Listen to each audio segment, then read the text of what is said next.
जय हिंद साथियों। Welcome back to my YouTube channel. I hope you will be very well और आपके competition की तैयारी बहुत अच्छी चल रही होगी। तो चलिए, काफ़ी दिनों के बाद हम एक शानदार और जानदार वीडियो लेकर आए हैं। तो आज का जो वीडियो रहने वाला है वो अपना रहने वाला है एकलव्य मॉडल रेजिडेंशियल स्कूल। इसकी तरफ से जो वैकेंसी अपडेट आई है उसके रिगार्डिंग मेरा ये वीडियो रहने वाला है। आई होप कि आपको ये वीडियो बहुत पसंद आएगा। प्लीज़ इस वीडियो को लास्ट तक देखिए ताकि आपको जो भी डिटेल्स हैं वो बताने जा रहा हूँ वो आपको अच्छे से समझ आ सके। तो चलिए हम बात कर लेते हैं जो कि हमारी वैकेंसी है एकलव्य मॉडल रेजिडेंशियल स्कूल यानी कि एकलव्य आवासीय मॉडल स्कूल में जो वैकेंसी निकली हुई है। तो इसकी कुछ डिटेल्स जान लेते हैं। तो इसकी जो एप्लीकेशन डेट है वो 29 जून 2023 यानी कि 2 दिन पहले ही इसकी जो एप्लीकेशन डेट है वो स्टार्ट हो चुकी है। भाई हम इसकी लास्ट डेट की बात कर लेते हैं। लास्ट डेट की बात कर लेते हैं तो 31/7/2023 यानी कि 31 जुलाई इसकी लास्ट डेट रखी गई है। अब हमारे लिए मोस्टली एक बात है कि इसमें थोड़ा फीस का इशू रहता है और बहुत से बच्चे तो इस वजह से ही नहीं भरते हैं कि इसकी फीस थोड़ी हाई रखी गई है। हालांकि एक तरह से मैं आपको बता दूं कि जो इन्होंने कर रखा है वो एक तरह से बहुत गलत है, क्योंकि जनरल ओबीसी ईडब्ल्यूएस के लिए कहीं 2000 तो कहीं 1500 रुपये रखे गए हैं। वहीं एसटी एससी का बिल्कुल लो रखा गया। तो हालांकि मेरे हिसाब से ऐसा नहीं करना चाहिए था। तो चलिए हम इसकी जो फीस स्ट्रक्चर है वो देख लेते हैं कि एप्लीकेशन फॉर्म के लिए फीस कितनी रखी गई है। तो जो अपनी और आपको मैं फर्स्ट ऑफ ऑल बता दूं कि इसमें 3 तरह की पोस्ट है। एक अपनी प्रिंसिपल, दूसरी अपनी पीजीटी यानी कि पोस्ट ग्रेजुएट लेवल, और थर्ड नंबर पे जो अपनी पोस्ट आती है वो आती है नॉन टीचिंग स्टाफ। तो फर्स्ट में हम प्रिंसिपल पोस्ट के लिए जान लेते हैं कुछ इन्फॉर्मेशन इसकी फीस स्ट्रक्चर। तो मैं आपको बता दूं कि प्रिंसिपल पोस्ट के लिए जनरल ओबीसी या ईडब्ल्यूएस के लिए लगभग 2000 रुपये इसकी फीस रखी गई है। प्लस में कुछ 18% का जीएसटी भी होगा। तो आप लगा लीजिए कि लगभग आपका आपका लगेगा लगभग जीएसटी मिला के, यानी कि आपका लगभग 2300 या फिर 2350 प्लस 2350 प्लस के आसपास ही आपकी फीस लगेगी। वहीं चलिए हम एससी और एसटी की बात कर लेते हैं। तो एसटी एससी के लिए ऑलमोस्ट जीरो फीस रखी गई है, इसमें कोई चार्ज नहीं है। वहीं अपनी सेकंड नंबर की पोस्ट आती है पीजीटी यानी कि पोस्ट ग्रेजुएट लेवल की पोस्ट है। तो इसमें जनरल ओबीसी ईडब्ल्यूएस के लिए जो फीस रखी गई है वो 1500 रुपये के आसपास रखी गई है। वहीं हम बात कर लेते हैं एससी एसटी के। तो सभी कैटेगरी की पोस्टों के लिए एससी और एसटी की फीस जीरो रखी गई है। अब आती है अपने थर्ड नंबर पर फॉर नॉन टीचिंग स्टाफ, यानी कि जैसे कि आप मान लीजिए लैब असिस्टेंट, जूनियर असिस्टेंट या फिर लाइब्रेरियन अटेंडेंट, ऐसी तरह की जो पोस्ट हैं वो आती है अपनी नॉन टीचिंग स्टाफ में। तो उनकी जो जनरल ओबीसी और ईडब्ल्यूएस के लिए फीस रखी गई है वो अप्रोक्सीमेट 1000 के आसपास रखी गई है। वहीं एससी और एसटी के लिए सभी कैटेगरी के लिए जीरो रखी गई है। तो चलिए अब हम जान लेते हैं कि इसकी जो एज लिमिट्स है वो क्या क्या रखी गई है, नंबर ऑफ वैकेंसीज क्या क्या है, और इसी के साथ हम क्वालिफिकेशंस भी जान लेते हैं। तो चलिए वीडियो में बने रहिएगा। तो सबसे पहले मैं पोस्ट की बात कर लेता हूँ प्रिंसिपल पोस्ट के लिए। तो प्रिंसिपल पोस्ट के लिए जो नंबर ऑफ वैकेंसी है वो लगभग 303 के आसपास रखी गई है। वहीं हम मैक्सिमम एज की बात कर लेते हैं। तो इसमें एज लिमिट रखी गई है आपकी 50 ईयर।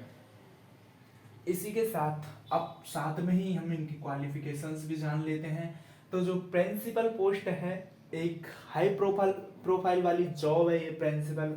लगभग यदि हम इसके पेमेंट की बात कर लेते हैं तो इसका पेमेंट बहुत ही अट्रैक्टिव यानी कि चौंकाने वाला होगा। तो आपका जो पेमेंट रहने वाला है वो रहने वाला है लगभग 78,000 से लगभग 2,20,000 के आसपास इसका पेमेंट रहने वाला है, जो कि बहुत ही अट्रैक्टिव पेमेंट है।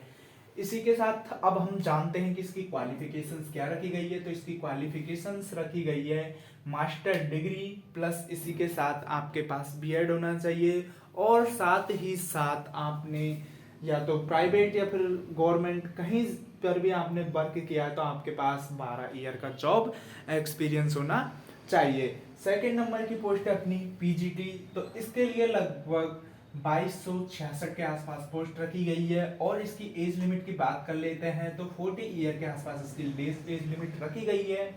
वहीं इसमें भी आपके पास मास्टर डिग्री प्लस बीएड या फिर आपके पास 4 ईयर इंटीग्रेटेड कोर्स जैसे कि बीएड और एमएड आपके पास कोर्स होना चाहिए। इसी के साथ थर्ड नंबर पर पोस्ट आती है अकाउंटेंट, जिसके लिए 361 पोस्ट है। इसके लिए आपको नॉर्मल सा बैचलर डिग्री होना चाहिए। वहीं फोर्थ नंबर पे आती है अपनी जूनियर सेक्रेटरीट असिस्टेंट, इसकी लगभग 750 यानी कि 759 के आसपास पोस्ट है। मैक्सिमम एज की बात कर लेते हैं तो 30 ईयर्स की मैक्सिमम एज है। भाई क्वालिफिकेशंस जान लेते हैं तो 10+2 आपकी क्वालिफिकेशंस रहने वाली है। भाई 35 या 30 के आसपास पर वर्ड मिनट के हिसाब से आपकी टाइपिंग होनी चाहिए। इसी के साथ जो अपनी 5th नंबर की पोस्ट आती है वो आती है लैब असिस्टेंट। इसके लिए जो नंबर ऑफ वैकेंसीज है वो है 373। वहीं हम एज की बात कर लेते हैं तो एज अपनी जो मैक्सिमम है वो 30 ईयर है। वहीं कुछ क्वालिफिकेशंस जान लेते हैं तो आपके पास क्वालिफिकेशंस के तौर पर 10th class plus lab technician certificate होना चाहिए। यदि आपके पास इनमें से 10th के साथ आपके पास लैब असिस्टेंट वाला जो लैब टेक्नीशियन वाला सर्टिफिकेट नहीं है तो आपके पास बेसिकली आप साइंस स्ट्रीम से 10+2 करने चाहिए। तो ये थी इसकी कुछ जो बेसिक सी डिटेल जो कि मैंने आपको बता दी। अभी मैं आपको बता दूं कि सभी वैकेंसी के लिए जो इसका सिलेबस है वो थोड़ा डिफरेंट है। ऑलरेडी जितनी भी पोस्ट है उन सभी में आपके पास कुछ क्वेश्चंस आपके अलग से ऐड किए जाएंगे जो कि होंगे आपके रिलेटेड ट्रेड से। जैसे कि मैं एग्जांपल के तौर पर बात कर लेता हूं कि जो सिलेबस है उसमें सभी पोस्ट कोई सी भी पोस्ट हो आपकी ये 5 पोस्टों में से आपके पास reasoning, GK GS, Hindi, English, ये सभी तो बेसिकली जितनी भी पोस्टें हैं आपकी उन सभी में आएंगे ही। वट जैसे कि मैं प्रिंसिपल पोस्ट की बात कर लेता हूं तो आपके पास प्रिंसिपल का मतलब होता है एक पूरे स्कूल को कंट्रोल करना, यानी कि एक तरह से स्कूल का सर्वे होता है। तो उसके लिए आपके पास एडमिनिस्ट्रेशन से रिलेटेड कुछ क्वेश्चंस आएंगे। वहीं आपको फिजिकल का भी थोड़ा नॉलेज होना चाहिए या फाइनेंशियल फाइनेंशियल का भी नॉलेज आपको होना चाहिए कि आपको स्कूल का जो मैनेज है वो पैसों से वो कैसे करना है। तो इससे रिलेटेड आपके कुछ क्वेश्चंस आएंगे। वहीं पीजीटी के लिए सब्जेक्ट से रिलेटेड आएंगे। अकाउंटेंट इसकी बात कर ली जाए तो अकाउंटेंट आपकी लेन देन से रिलेटेड ऐसे कुछ क्वेश्चंस आपके अलग से जॉइंट किए जाएंगे। भाई आप जेएसए की बात कर लेते हैं तो आपके पास बेसिकली कंप्यूटर नॉलेज होना जरूरी है। इसके लिए अलग से आपके पास क्वेश्चंस आएंगे ही। लैब असिस्टेंट के लिए लगभग 60 क्वेश्चन उसमें दे रखे हैं तो आपके पास साइंस स्ट्रीम के अलग से क्वेश्चन आएंगे ही। इसमें सेक्शन बांट रखा है। ये बेसिकली जो आपको दिखाई दे रहा है रीजनिंग, जीके, जीए, हिंदी, इंग्लिश और इसके साथ ही मैंने लिखा है रिलेटेड ट्रेड।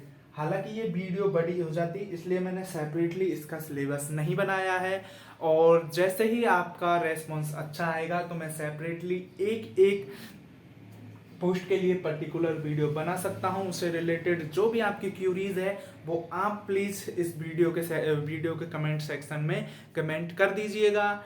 आई होप कि आपको ये वीडियो बहुत पसंद आई होगी और मेरी वीडियो पसंद आई या इन्फॉर्मेशन वाली लगी तो आप मेरे चैनल को सब्सक्राइब कर दीजिएगा, वीडियो को लाइक कर दीजिएगा और साथ ही साथ अपने फ्रेंडों के साथ शेयर कर दीजिएगा। जय हिंद, जय भारत।